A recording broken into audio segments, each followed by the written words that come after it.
Cuando uno intercambia y conversa y escucha y reflexiona, aprendemos todo, ¿no? Y eso que vos acabás de poner en esa oración, al final del día, hoy es, la inteligencia está dada en saber trabajar en equipo. Y si hay un especialista en cada área, el poder darle a ese experto en ese área el liderazgo de ese momento, de ese espacio, y que todo el equipo lo siga, indudablemente va a redundar en el beneficio para cada uno de los jugadores y para el equipo en total, porque el entrenador de algunas cosas sabe mucho, de otras sabe un poco y de otras no sabe nada.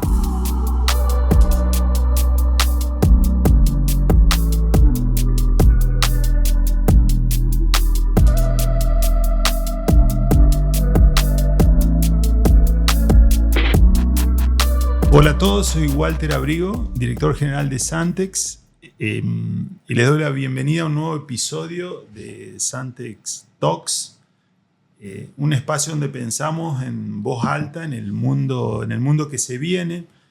Lo interesante de hoy es que inauguramos un nuevo espacio en donde nos corremos un poquito de la tecnología o integramos la tecnología al bienestar, al liderazgo, a la transformación, cómo está conectado el propósito con el liderazgo. A este espacio le llamamos charlas que cambian el mundo, o para que no me rete, World Changing Talks. Así que hoy tenemos, estoy muy contento, se me nota, muy emocionado de recibir a Julio Lamas. Cuando me vienen muchos momentos de seguirte y de espacios vividos con la selección argentina. Bueno, Julio, por ahí presentamos con todas las cosas que nos fue bien, ¿no? Y decimos múltiple campeón, en distintas ligas, en distintos países, llevaste a Japón a otro nivel y demás. Sin embargo, la parte que a mí más me apasiona es que estando en esos ambientes, yo siempre te vi muy sencillo. Impresionante. Bueno, muchas gracias por la invitación, Walter, y por estas palabras. Bueno, al final del día lo que quedan son las experiencias y los momentos compartidos con otros dentro del equipo, los amigos, los vínculos que se van construyendo en los proyectos en los que participás. Por supuesto que conseguir objetivos muchas veces es la felicidad de todos los integrantes de un equipo, incluso del club, de los directivos, de los jugadores, de los entrenadores, de todo, unen en una satisfacción por la tarea realizada a todos. Y demuestran que la tarea está bien hecha. Entonces eso también construye confianza y muchas cosas, pero al final el recorrido tiene ganados, tiene perdidos, tiene objetivos cumplidos, objetivos que no se cumplen, pero lo más importante son los vínculos y el poder ser un cachito mejor cada día y buscar el crecimiento constante, ¿no? Tener mentalidad de crecimiento. Buenísimo. Hoy queríamos charlar. Hay muchas preguntas que te quiero hacer acerca de tu experiencia, de las cosas, pero vinculadas al deporte, pero también como fundador o cofundador de la compañía P1 Sport, o en tu rol de comentarista o acompañarlo a Abel Balbo en Central Córdoba. O sea, son todos roles que son distintos, totalmente distintos, y lo hiciste en una etapa de tu vida que no es simple, digamos. Cambiar a determinadas edades no es complejo.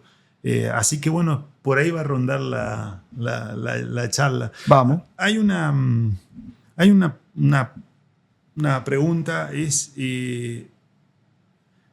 yo en Cañada de Gómez creo que Oveja Hernández laburaba con vos, ¿cierto? Él fue mi ayudante en 2 temporadas en Sport de Cañada de Gómez. Éramos muy jóvenes los dos. Está bien. Pero vos eras como el jefe de él en términos... Bueno, yo era el entrenador y lo convoqué a él para que venga a ser el segundo entrenador y que empiece en la Liga Nacional. Sí, sucedió eso. Y después yo te veo en la selección mayor, en un mundial y a la inversa, en donde él tiene ese rol. Y yo te veo con una profesionalidad dirigiéndote y demás, y cómo se vivía ahí de lo que se puede ver en la televisión y demás. Entonces una pregunta es ¿cómo lo resolviste tan simplemente ese cambio de rol, ¿no? En un momento fuiste jefe, ahora sos... No eso lo sucede resolví, en las compañías. no lo resolví tan simplemente, pero en el 2008, para los Juegos Olímpicos de Beijing, Sergio me convoca, él es el primer entrenador y yo voy de segundo. Y en los Juegos de Londres, yo soy el primer entrenador y lo convoco a él y él viene de segundo. Bueno, ¿qué sucedió ahí? El objetivo era sumar fuerzas para estar a la altura de un grupo de jugadores extraordinarios que el equipo tenía, también demostrar en los hechos que el equipo está por encima de los intereses de todos, el equipo es sagrado y que los intereses del equipo están por encima de los individuales. Dando ustedes el ejemplo, digamos. Claro, nosotros que siempre se lo pedimos a los jugadores, bueno, Claro. También era hacer eso y bueno, hacer el mejor trabajo para esos Juegos Olímpicos. Me toca a mí para la primera vez. Y vamos a jugar un partido a Rosario y el primer partido amistoso, 7 días después de haber empezado a entrenar. Y pide el primer tiempo muerto, Oveja. Y yo voy al tiempo muerto y se ve que yo estaba acostumbrado a ir al medio, a agarrar la tablita y todo, entonces estaba buscando dónde acomodarme, ¿no? Para el tiempo muerto. Y escucho una voz de acá arriba que me dice, cuesta, ¿no? Miro así, era Manu Ginóbili y me dice, le digo, ¿qué cosa? Ceder el liderazgo, cuesta, ¿no? Entonces yo ahí medio me puse colorado, sigue el partido, hacemos toda la tarea y llegamos al hotel, Ross Tower en Rosario, me voy a mi habitación y agarro una agenda y digo, bueno, a ver, ¿qué es lo que yo quiero del segundo entrenador? Las cosas más importantes. Y las escribo y digo, bueno, estaba un poco avergonzado de que evidentemente no lo estaba haciendo tan bien. Entonces, tomé nota y a partir del día siguiente empecé a funcionar dentro del rol que me había comprometido a hacer. Y bueno, después de los Juegos Olímpicos me sentí muy satisfecho profesionalmente, ¿no? Por haber hecho lo que se esperaba de mí y para lo que yo me había comprometido. Qué linda historia. No la había escuchado nunca. No la escuché. Alguna vez creo que lo conté, no mucho. Mira, qué lindo. Y que lo diga Manuel Ginóbili, que creo que a nivel deportivo es el ejemplo de por ahí ser, al menos en la historia de los Spurs, en sus mejores momentos, ser el lugar, salir de la banca. Sí, ¿no? sí. Pone al equipo, siempre jugó para el equipo y no para él. Además que lo diga él, que es alguien que está muy por encima del promedio en su inteligencia, en ver el equipo completo, ¿no? Con todos sus integrantes, los roles de todos. Bueno, rápidamente me hizo reaccionar. Sí, tu capacidad de introspección también, porque si no volvés rápido y no haces contacto con la situación, se va a pasar, ¿no es cierto? Y en el deporte de alto rendimiento todo tiene que ser rápido. En el deporte de alto rendimiento el pez más rápido se come al más lento. No hay tanto tiempo. O sea, lo que sea. Perdiste, bueno, rápido tenés que reaccionar. Vas perdiendo en el primer tiempo, también. Hay algo que notas que estás haciendo mal. No solo hay que adaptarse a los cambios y corregir, sino hay que hacerlo rápido. Cuando vos vas a Japón, bueno, todo lo que sucede en Japón es apasionante, el choque cultural y cómo vos lo abordás o o cuando pedís traer a Hachimura y toda esa situación. Mi pregunta va un poco antes, cuando vos estás viviendo, creo que vivían en España, no me acuerdo, pero antes de que vos recibís esa... ¿cómo vivís esto de Japón? ¿Cuáles son los miedos que te aparecen? Yo era entrenador de San Lorenzo de Almagro. Estabas acá. Y entonces viene el director deportivo de la Federación de Japón, que yo conocía desde unos 10 años antes, a ofrecerme ir a la selección. Me reúno en el toma un hotel y durante 3 días nos reunimos muchas horas. Me mostró un montón de cosas del proyecto y le termino contestando que no, ahí.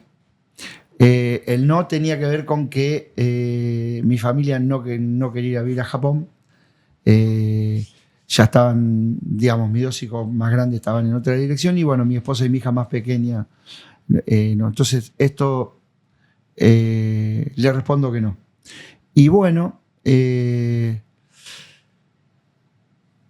se vuelve y se comunica y me dice, mira, pensé una manera, varios días después se comunica y me dice, pensé una manera, creo que lo podemos hacer para que vos puedas cumplir con los 2 objetivos, ¿no? El familiar y el profesional. Y le digo, bueno, contámelo. Me dice, no, yo iba con San Lorenzo a jugar a Toronto, con Toronto Raptors, un partido de pretemporada de la NBA. Me dice, voy a Toronto que me queda cerca. Y se fue de Tokio a Toronto, nos reunimos ahí, me mostró y le dije, bueno, dame una semana para pensarlo. Hablé con personas de una coach española que se llama Pilar Jericó, que ha trabajado con empresas japonesas. Hablé con un embajador argentino que estuvo 7 años en Japón. Bueno, me hice un cuadro de situación, puse cosas en la balanza y acepté. ¿No tuviste miedo? ¿Qué emociones tuviste? Todas. También de la FIBA, una persona de la FIBA se reunió conmigo y me contó lo que estaba pasando con el básquet japonés y por qué él pensaba que yo podía ayudar. Bueno, y terminé aceptando. De hecho, los primeros 7 u 8 meses, muchas veces al final del día me quedaba dormido en el sillón cansado y a veces un poco frustrado pensando si realmente podía ayudar o no. Hasta que, como siempre pasa, ¿no? Habido a ver a los jóvenes japoneses que estaban en Estados Unidos y entendí que Hachimura podía ser que tenía 18 años, Rui. Y la cultura japonesa dice que la edad es una jerarquía. Y entonces los senpais tenían que seguir jugando y yo les digo en una reunión, tenemos que traer a Rui a los 2 partidos del mes de junio. Me dicen, cuando termine la universidad. Entonces yo ya me lo había pensado porque el director deportivo me había dicho esto y había preparado una presentación, por supuesto, convalidando que las jerarquías son sagradas, pero diciéndole que en el básquet la jerarquía no era la edad, sino lo que hacía el jugador con la pelota en la mano en la cancha y si ganás o si perdés. Bueno, conversación interminable hasta que aceptaron que venga Rui y nacionalizamos un americano. Y bueno, con estos 2 jugadores y con sostener habíamos perdido los primeros 4 partidos, no jugábamos bien. Yo había empezado la reunión con el management, con el staff y con los jugadores, todas distintas, con la palabra resiliencia y con algún plan con algunas ideas para mejorar. Y le ganamos a Australia por primera vez o por única vez en la historia hasta ahora, el 5º partido. Y eso fue un golpe muy grande que nos dio el que si le podemos ganar al mejor, también le podemos ganar a otro. Ya tenía algo concreto de qué agarrarme. No era mi convicción, mi sistema de juego, sino era esto que hicimos. Ese hecho fue en el que pudimos apalancarnos para lo que vino después, que fue ganar los 8 partidos que quedaban y clasificarnos para el Mundial después de 20 años. Y en el lenguaje hay mucho de la cultura. En nuestro lenguaje, nosotros somos una compañía que 90% de nuestros clientes están en Estados Unidos, y expresar emociones en el idioma inglés, por ejemplo, es algo que hoy es una habilidad que hay que desarrollarla, porque en las negociaciones cotidianas tenemos que ser capaces de poder entender al otro en su lenguaje, en su cultura.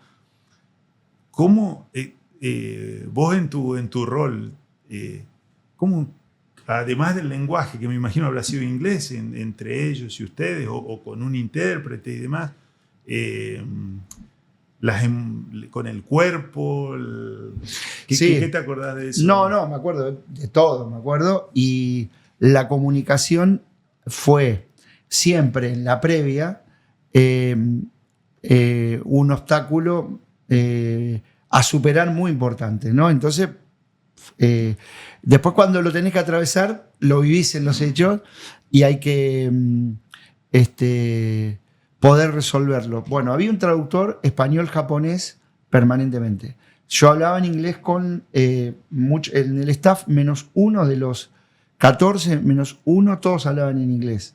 Entonces eso también facilita cosas, porque en el deporte hay cosas, hay una palabra que significa muchas cosas después de entrenar, o una oración, ¿no? O sea, si yo le decía a un entrenador ayudante, el spacing está mal, él rápidamente con la palabra spacing dice los tiradores a la esquina, el pivote a la línea de fondo, un montón de cosas que un traductor no sabe. ¿Cómo es? Claro.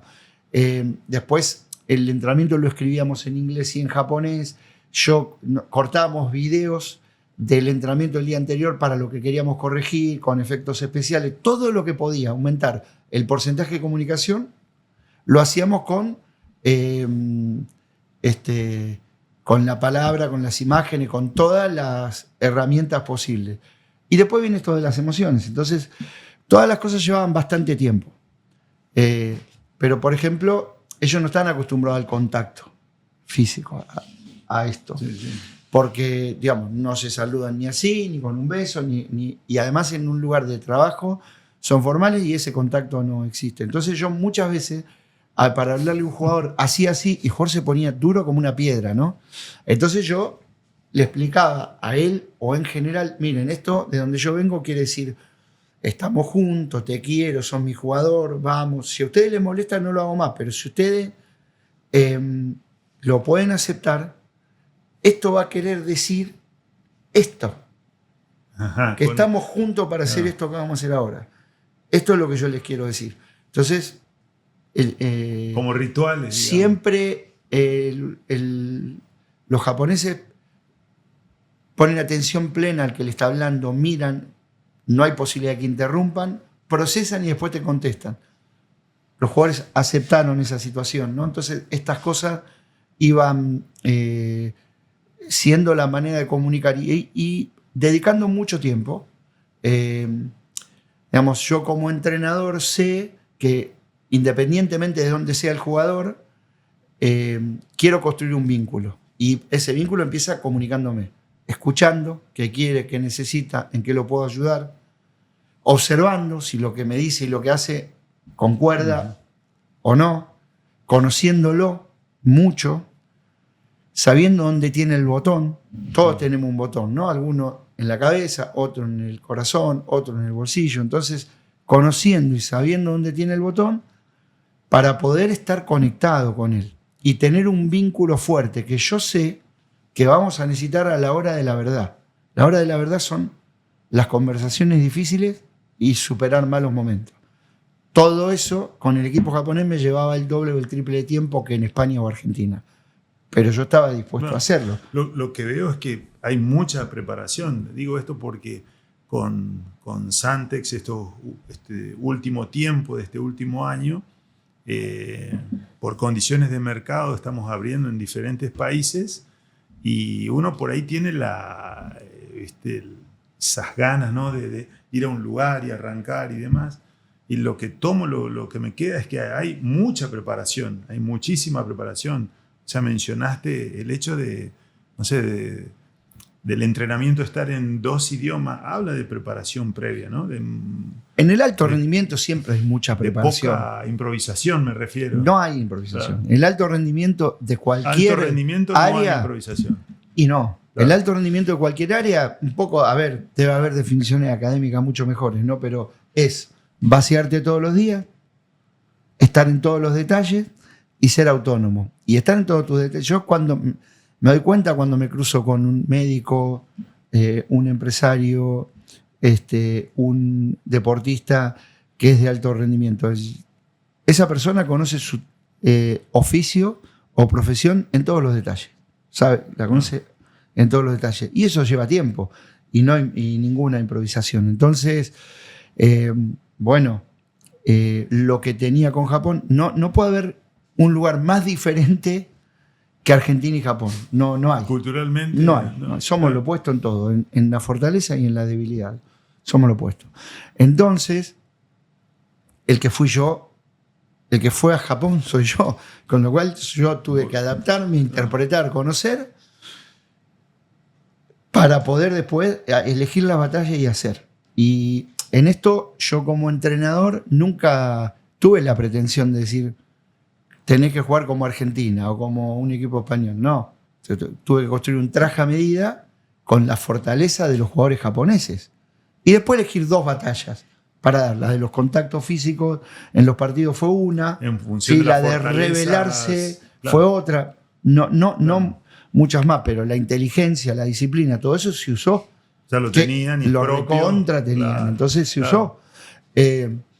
Y yo siempre, como entrenador que voy a un nuevo lugar, sé que lo anterior no sirve y que hay que adaptarse a ese contexto, a esos objetivos, a esas habilidades que tienen para construir un equipo que funcione bien. Entiendo que el éxito pasado en una cultura diferente no garantiza ningún éxito. Dará información, será otra información más, digamos, pero no es que uno se pueda apoyar totalmente si en un país, en una cultura no fue bien en algo, a replicar eso en otro lado, ¿no? Claramente. No. Lo que vos tenés son conocimientos del deporte, del básquet internacional, que son adaptables, pero los botones que tenés que tocar, el estilo de juego que el equipo va a construir, quiénes van a ser los que van a liderar ese equipo y todo, esto es una película nueva que hay que construirla de cero otra vez. Vos sabés que yo nací en Charata, Chaco, viví toda mi primaria y secundaria en General Pinedo, a 17 kilómetros, y a los 16 años, cuando terminé la secundaria, me quedaba a estudiar en una localidad cercana. Y mi hermano me dijo, quiero que estudies mi hermano como que tenía la figura de padre, no quiero que estudies una carrera profesional. Yo jugaba al básquet en un equipo. Así que el Club Juventud Agraria Cooperativista me vendió a un club de Corrientes. ¿A cuál? A Hércules de Corrientes, por 20 pelotas, creo una cosa así, ¿no? Pero lo más valioso que me dio ese club fue que el presidente era ingeniero. Así que yo estudié ingeniería. Y yo me recibí jugando al básquet.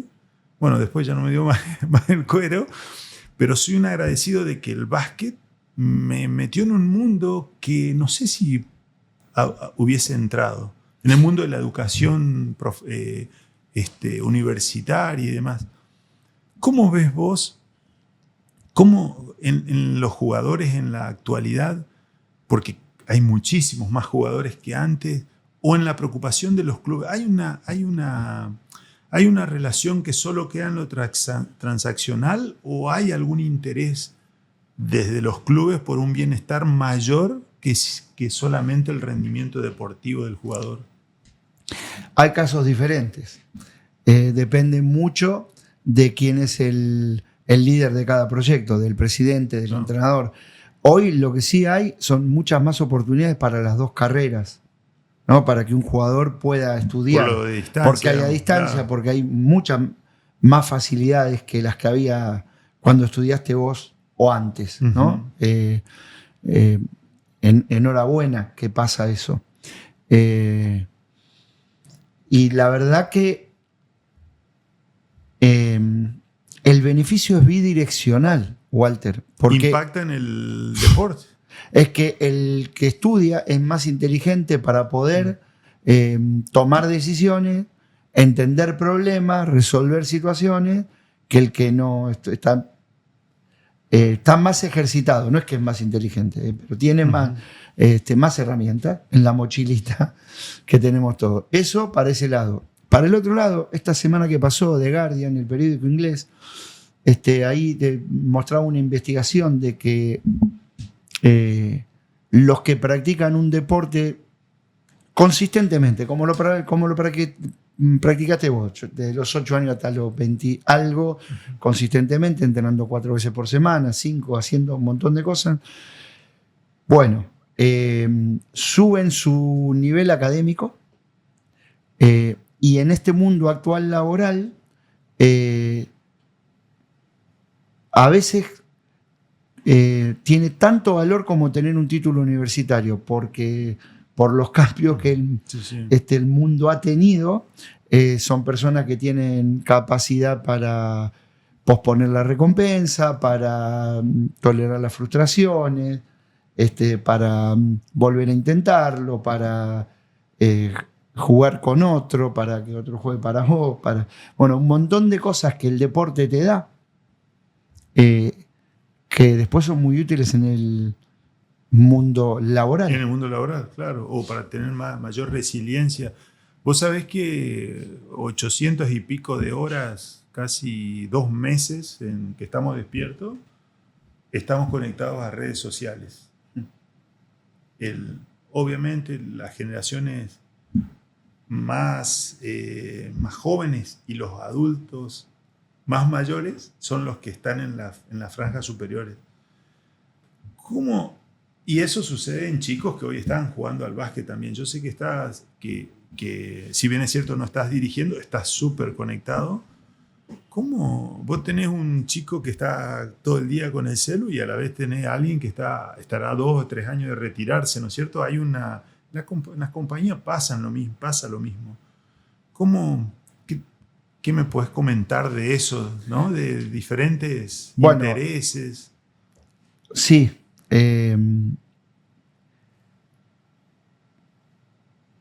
Como los entrenadores que están con jugadores en edad de formación y desarrollo, tienen que prepararse para poder formar y desarrollar, entrenar y gestionar a deportistas nativos digitales. Esto es inevitable, no hay otra posibilidad. Tienen que formarse en... No hay otra posibilidad, no se puede decir eso no se puede más, claro. No existe, eso no lo vas a usar, no. Claro. Hay que lograr un uso responsable, hay que buscar un buen uso de las redes sociales, un buen uso de la pantalla, un buen uso de la tecnología. Bueno, ponele ahora mismo la NBA, la Premier League, que con las pantallas no han podido, le dan los lentes con... los Blu-ray, ¿viste? Los que cortan la luz azul, ¿no? Porque en definitiva la luz azul le dice a nuestro cerebro es de día. Sí, digo, vos sabés que es de noche, pero el teléfono te está diciendo que no. Entonces el cerebro lo engañan y no se duerme. Bueno, por lo menos pónganse estos lentes. Usan herramientas. Están usando herramientas. Claro, para que disminuirlo. Y bueno, lo que yo creo que se puede hacer ahora es el buen uso, el uso responsable, el explicarle las cosas que pasan con hoy mismo. Una parte, cuando hablamos de deporte de alto rendimiento, un deportista de alto rendimiento que está en todos los detalles gestiona el sueño, gestiona la alimentación, ¿no? El Sport Science produjo el impacto más grande en el deporte en los últimos 20 años. O sea, las ciencias aplicadas al deporte nos vinieron a traer muchas más información, datos para tomar decisiones inteligentes y herramientas para poder gestionar el sueño, claro. ¿Y cómo? Te voy a tratar de aterrizar. A este jugador, a Walter. Walter, tenés que dormir más. ¿Por qué, Julio? Bueno, porque un jugador que duerme menos de 8 horas al otro día cuando entrena aumenta las posibilidades de lesionarse y disminuye la posibilidad de rendir. ¿Te querés lesionar? Es a lo que más le teme un jugador. O sea, es el dato. O sea, la única manera de poder gestionar bien al jugador, influir, inspirarlo, guiarlo, es dándole las razones. No es porque yo te digo, no lo va a hacer nadie porque yo lo diga, es, digamos, darle los datos, darle los datos y darle las herramientas para que lo hagan. Hay estudios hechos por la NBA y bueno, y entonces después hay herramientas, ¿no? Está el anillo, está la aplicación Calm, hay gratuitas, hay niveles de pago, hay charlas TED, hay un montón de cosas que se tratan de hacer tanto para limitar responsablemente el uso de las pantallas, después tener un buen uso de las redes sociales para no entrar en situaciones de peligro, de las diferentes que podrían pasar. Y bueno, los equipos de mayor nivel tienen especialistas ya en cada uno de estos áreas que yo te digo. Así como tienen especialistas para defensa, para gestionar un partido, digamos, el equipo técnico. Claro, está el coach de sueño, está el coach mental, o el psicólogo deportivo, o el nombre que le quieras poner. Está el especialista en nutrición, están los trainers y los kinesiólogos y los preparadores físicos. Está el analista de video y de datos que trae cosas que son datos que el jugador tiene que saber para poder jugar mejor. Ejemplo, es cuando jugás el pick and roll estás perdiendo muchas pelotas. Mirá, acá está. Estás perdiendo porque la picás 2 veces de más y cuando la vas a pasar estás cubierto, es tarde, te la tocan, la perdés. Acá, ¿ves? Esto te está pasando. Esos datos que trae el analista de datos, al jugador lo ayuda a jugar mejor. Hay que conectarlo. Hay que conectar. Claro. Por ahí en una compañía, en una empresa de servicios,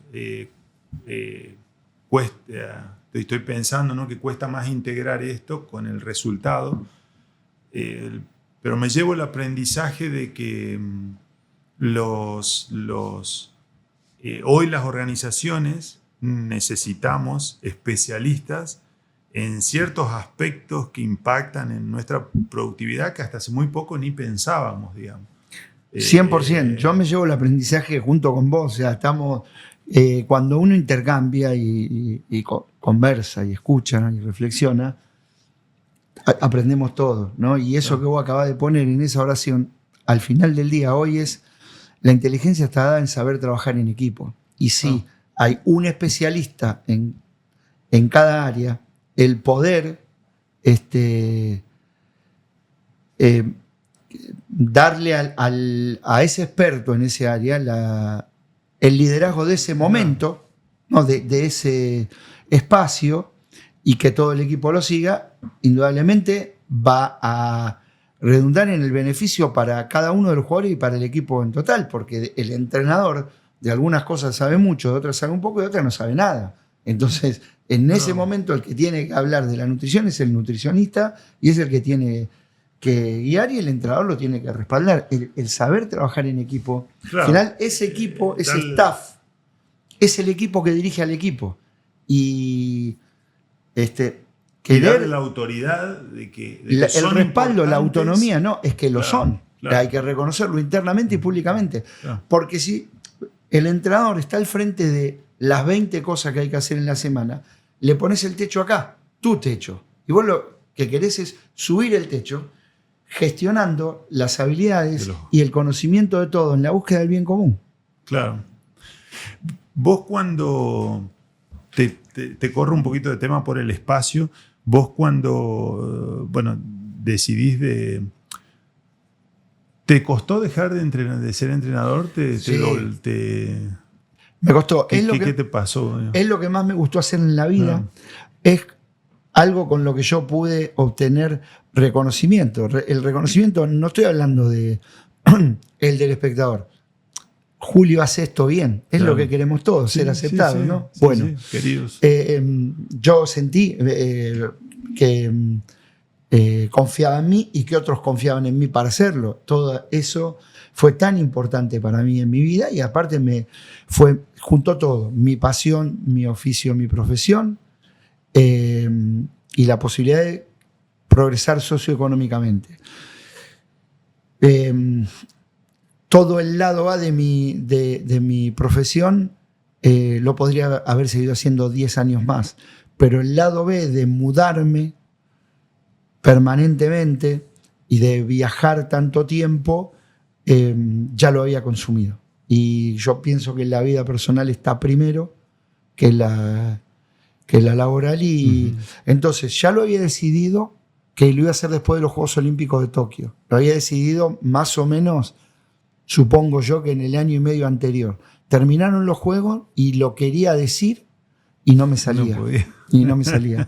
Tuve que, digamos, mi alma, mi corazón, mi sentimiento, poder alinearlo con lo que yo tenía pensado y en unos meses después, en abril, lo comuniqué.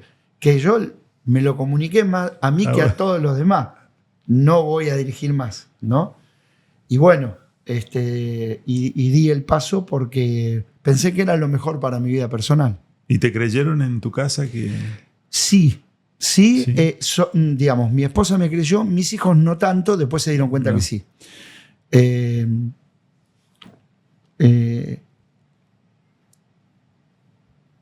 En los siguientes meses, después de haberlo decidido, no la pasé bien. O sea, tenía... Porque seguías en contacto también con el ambiente. Sí, que digo, no la pasé. La verdad, tuve ofertas para dirigir hasta ahora mismo. Ahora mismo. Pero no era eso, no la pasé bien por otra cosa. Yo ya sabía que no iba a seguir dirigiendo en ese momento, pero lo que yo quería era trabajar en el deporte en otro rol, seguir integrando otros equipos. Cuando vos trabajás en equipo y lo experimentás, después no querés dejar de hacerlo más. O sea, ser parte de un equipo es algo mucho más grande que lo que vos podés hacer por tu propia cuenta, con otra persona. Sí. Es otra cosa. Sí. Y entonces yo quería encontrar otros equipos de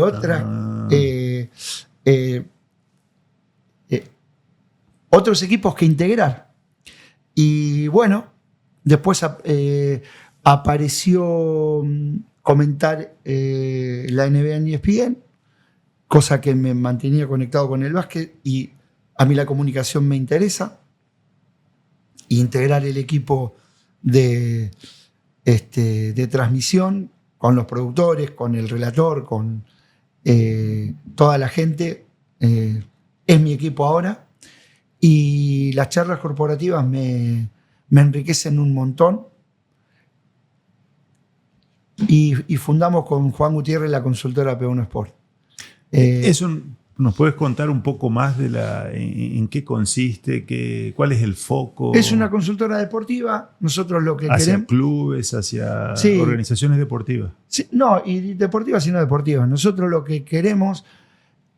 Nosotros somos nativos del deporte. Nos interesa, cuando hacemos un proyecto, trabajamos para un club, generar un impacto positivo. Es sumar un granito de arena. Eso es lo que queremos. Lo que tenemos para ofrecer es nuestros conocimientos, nuestra experiencia y saber cuando hay otros profesionales que sumar, a dónde los tenemos que ir a buscar para poder ayudar a ese club en los dolores que nos ha dicho que tenía, ¿no? Entonces, en general son proyectos que duran 3, 4, 5, 6 meses, empiezan y terminan. Y en general trabajamos en el deporte en profesionalizar áreas. Claro. De gestión, de recursos humanos y estructurales. Un poco por ahí pasa, ¿no? A veces es organizar la comunicación, a veces... depende de lo que necesite. Escuchamos al cliente. También. Casi todo lo que hacemos es en estos 4 pilares.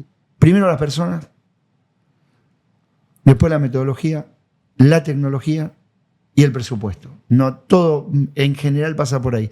Primero las personas, que en un lugar cada una de las personas sepa para qué está, qué se espera de él y con qué métricas se van a medir su desempeño y conectar a todos con todo. Por ejemplo, ahora un club de fútbol le estamos preparando primero hicimos el diagnóstico y ahora le estamos preparando el proyecto de deporte amateur. Son 21 deportes. Bueno, entonces, en ese aspecto, las personas, recién te comenté, la metodología es un documento de consenso que atraviesa los 21 deportes y que tenga adentro los valores, los innegociables y los objetivos que van a tener, todos, más allá después del específico de cada actividad. La tecnología para tomar decisiones inteligentes basadas en los datos y poder comunicar con los datos. No nos imaginamos ningún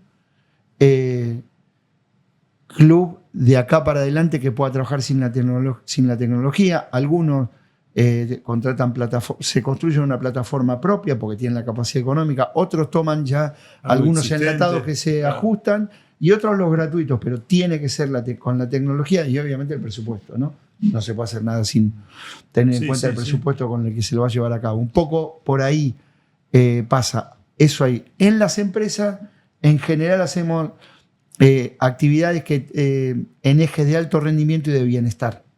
Ok. Sí. Okay.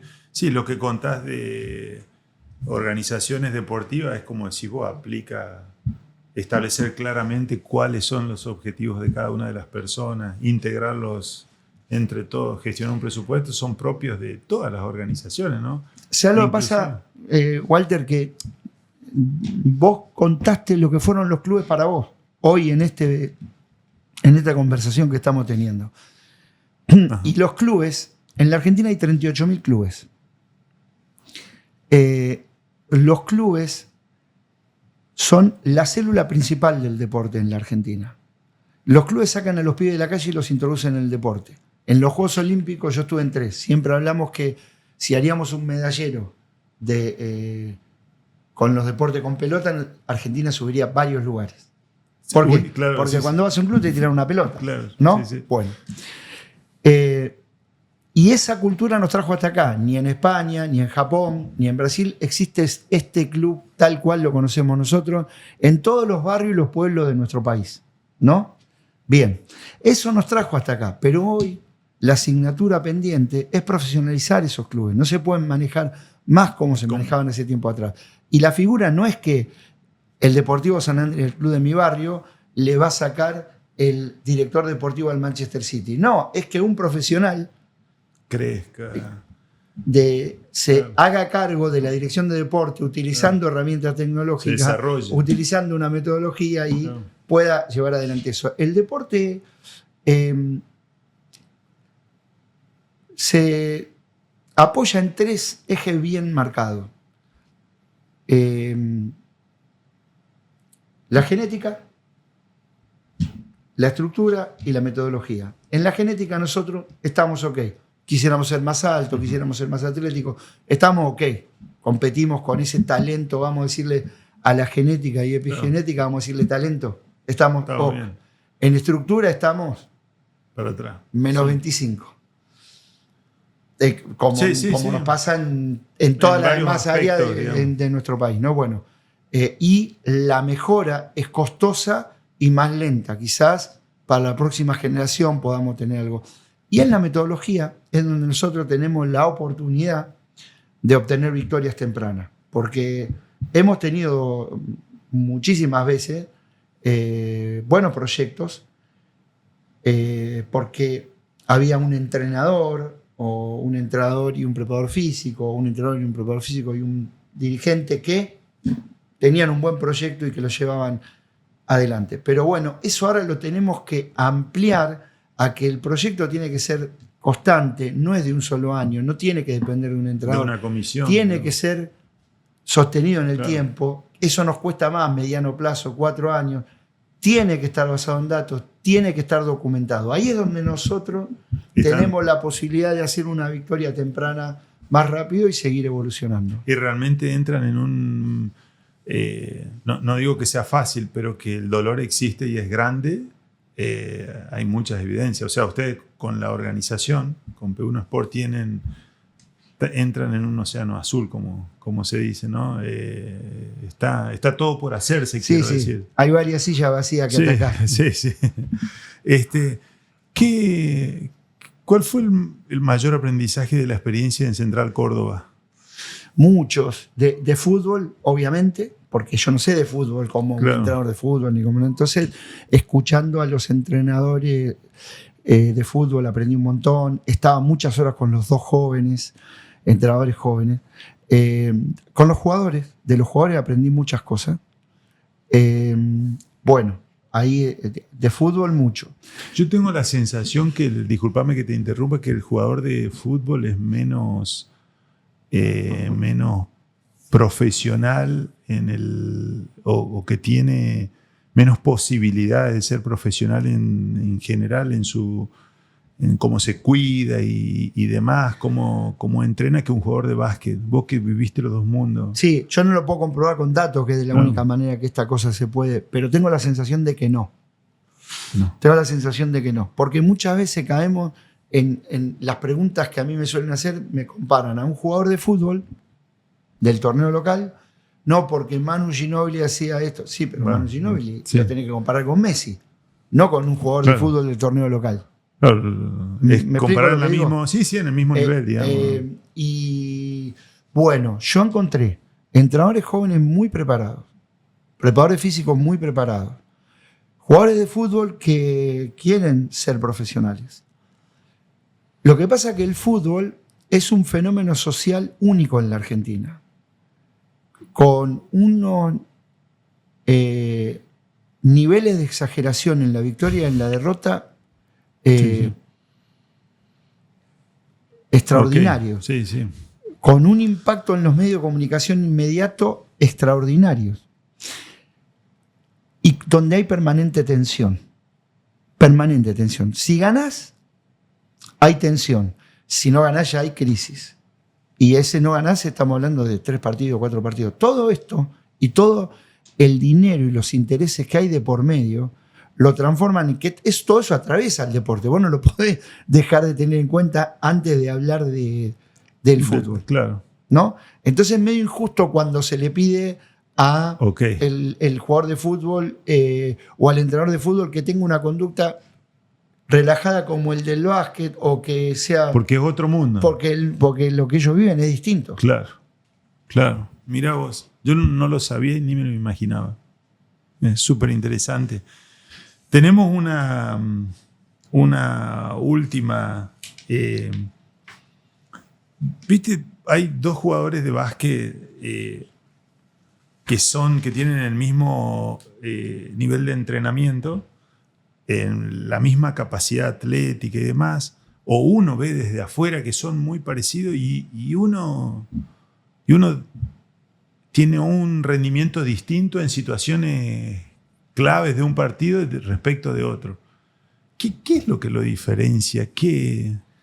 Y es eso, ¿no? Es poder sentirse cómodo en la incomodidad. Cómodo es poder sostener ese... O sea, todos tenemos miedo cuando vamos a jugar. Pero todos nos ponemos nerviosos. Que puedas aprender. Pero bueno, hay una experiencia tal. ¿Por qué? ¿Qué es experiencia? ¿Cómo podemos definir la palabra experiencia? Es haber estado antes en esa situación. Si se puede, muchas veces. Cuando algunas de esas veces con éxito se construye una confianza. Se va construyendo esa confianza. Que vos vayas preparado, aumenta tu posibilidad de que lo gestiones bien. ¿No? Siempre es muy importante la palabra. Siempre es muy importante, ¿no? Las emociones en un partido te asaltan, ahí son y hay segundos, que reaccionar ahí. 15 segundos, 20 segundos, 30 segundos, no. Y a veces, bueno, a ver que estoy nervioso o estoy enojado, bueno, voy a respirar lento para calmarme. O sea, la otra vez LeBron James en un partido contra Utah Jazz fueron a último minuto, fueron al video ref, lo que sería el VAR, ¿no? y él estaba enojado porque él pensaba que el fallo lo estaba perjudicando, y se va y se sienta y se pone prácticamente a meditar. Sí, O respirar con los ojos cerrados, digamos, para bajar el enojo y después decidir. Bueno, eso es un ejemplo clarísimo. Es gestionar esa emoción. No sé. Una jugadora de Estados Unidos en los tiros libres que tiró 6, no seguidos, sino en los últimos minutos del partido para ser campeona olímpica, hacía una sonrisa al tirar, y ella después comentó que eso a ella la relajaba, esa especie de sonrisa. No hace falta copiar la sonrisa, pero cada uno tiene que poder registrar lo que le pasa y gestionarlo, ¿no? De tal manera. Hay emociones cortitos. Estado de ánimo es más largo, y es conveniente ponerlo en palabras, compartirlo con los compañeros. Entonces ya la carga se hace más compartida, ¿no?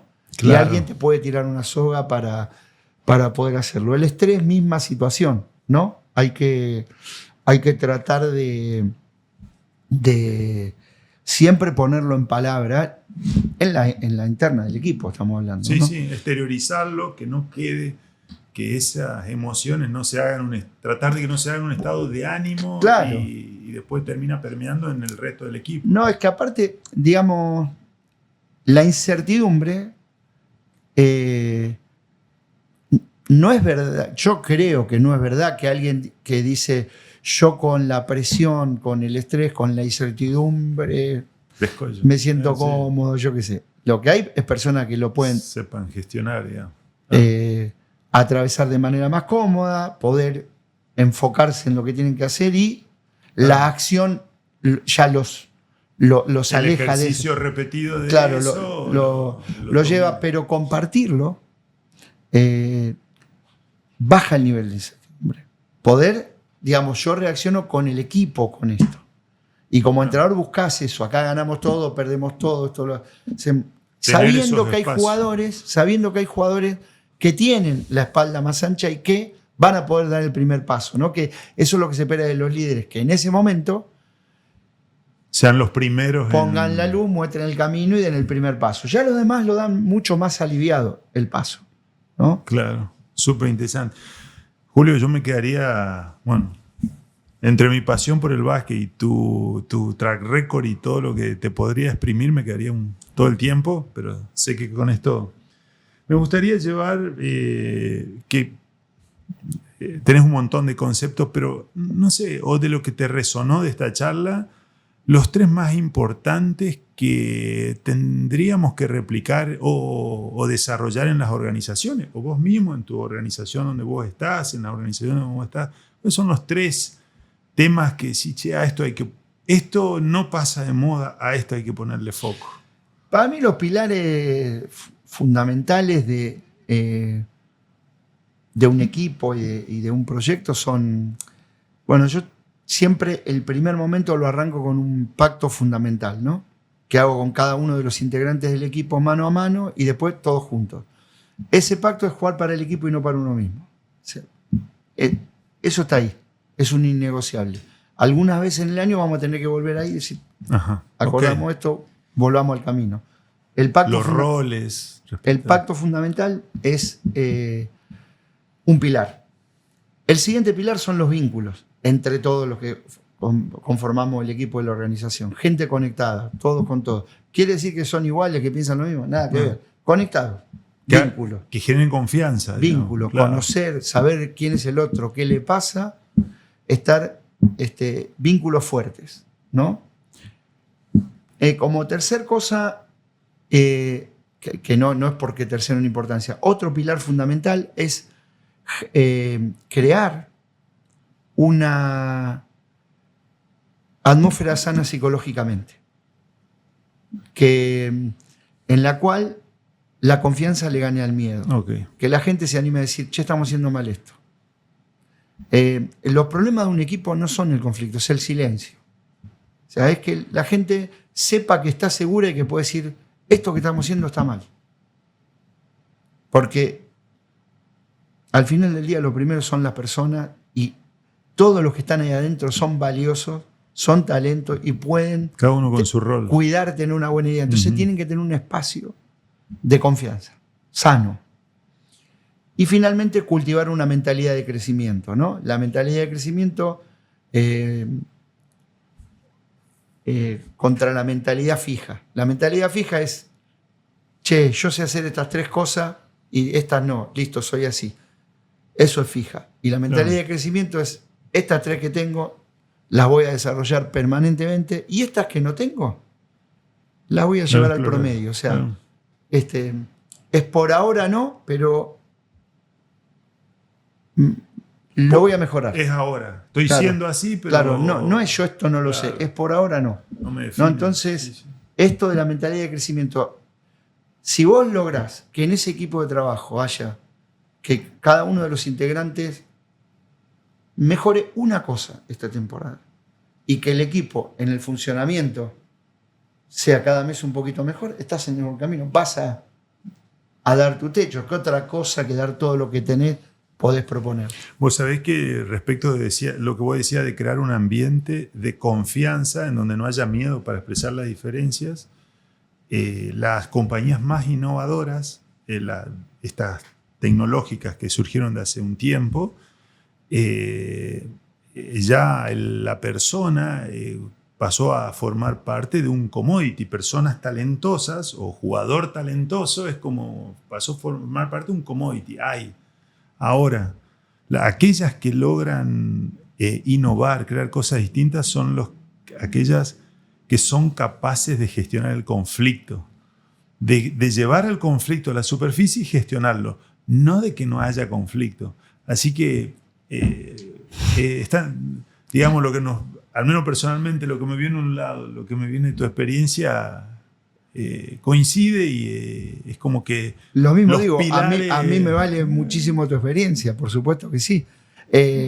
Como que hay match, es que son personas. Somos personas, al fin. En organizaciones con un objetivo, digamos. Claro, son personas. En todos lados. O sea, esto que me estás contando, a mí lo he recibido, lo he escuchado, o en organizaciones de todo tipo. O sea, me han invitado a lugares que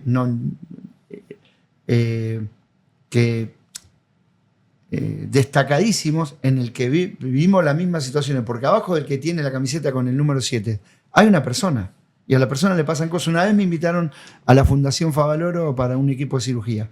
Entonces, bueno, me pidieron una charla de trabajo en equipo. Entonces le pregunto, ¿no?, al director del equipo, ¿no saben trabajar en equipo? Sí, me dice, porque cuando estábamos mal, desde todo punto de vista, trabajaron un montón para salir adelante. Y ahora que estamos bien, quieren subrayar su importancia. 2 personas que están entrando todo el tiempo en conflicto y generando incomodidad en el equipo. Y eran personas que trasplantaban un corazón, un pulmón. En el momento que vos o alguien de tu familia va a la camilla, es Dios esa persona. Pero es una persona igual. Y tiene las mismas emociones. Los mismos miedos. Y los mismos miedos que todo. Entonces, la figura de que ese tremendo profesional en algo, o ese extraordinario ganador, jugador, tiene todo controlado, nada lo conmueve, nunca tiene miedo, ni se pone nervioso, es una figura de la fantasía. Claro. Muchísimas gracias, Julio. Un placer, muchísimas gracias. Realmente un placer haber sido parte de este rato. En esta charla yo me llevo un montón de cosas, pero la que más me impacta es confirmar algo que en Santex estamos convencidos. Nosotros decimos que somos integradores tecnológicos y humanos. Y Julio lo que nos dejó es que, independiente de lo que hagamos, del talento que tengamos, de dónde estemos, de lo que hayamos logrado, al final somos personas. Y trabajar a partir de eso, independiente del rol que ocupemos en las organizaciones. Muchísimas gracias, Julio. Un placer enorme. Muchas gracias a vos, Walter, por la invitación. Me encantó compartir con vos este rato. Gracias.